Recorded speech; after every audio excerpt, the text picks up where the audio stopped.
Kwanza pole kwa msiba, na ningependa kufahamu jina lako, unaitwa nani na ulikuwa na ukaribu gani na marehemu James Temba? Kwanza naitwa Edward Mchau. Marehemu ni mwanangu kwa sababu babake ni kakaangu. Ni kakaangu, upande wa mamake ni shangazi yangu. Nini ambacho unafahamu juu ya kifo chake James Temba?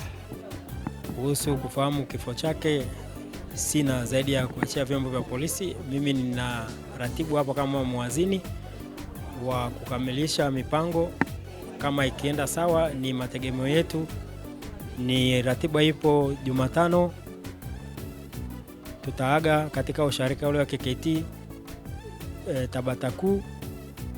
Jioni tutasafiri kwenda Ulimosh Stella Mande kwa ajili ya kupumzisha katika nyumba yake ya mwisho mtoto wetu James Rogers Temba.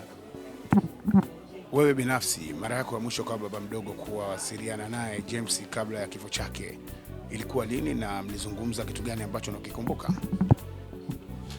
James mwezi ulioisha ndo alikuja, tulikutana naye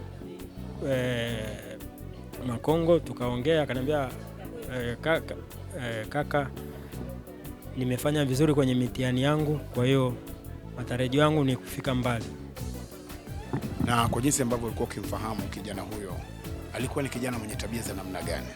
James alikuwa anapenda kumcha Mungu, kwenda kanisani, kuheshimu, kujumuika kwenye huduma za kijamii sehemu mbalimbali. Hana shida yoyote mtoto wetu huyo. Na wakati unapata taarifa ya kifo chake ulikuwa wapi na zilikujaje taarifa kwako? Taarifa, mimi nilikuwa niko Kigamboni.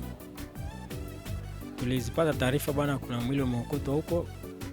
Basi tukawasiliana na baba yake, akasema taarifa ni kama hizo unazozisikia ndugu yangu, kwa hiyo yote tumwachie Mungu.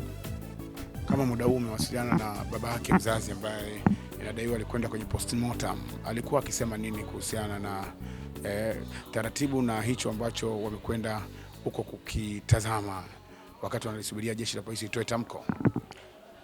Sisi ni kuratibu tu hii shughuli.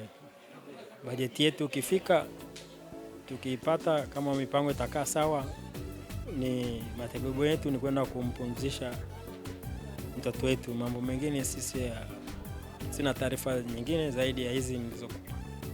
Neno lako ni lipi kuhusiana na msiba huu mzito ambao umekumba familia kumpoteza kijana wenu James?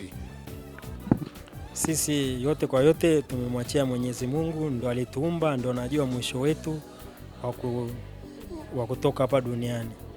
Pole sana. Asante sana.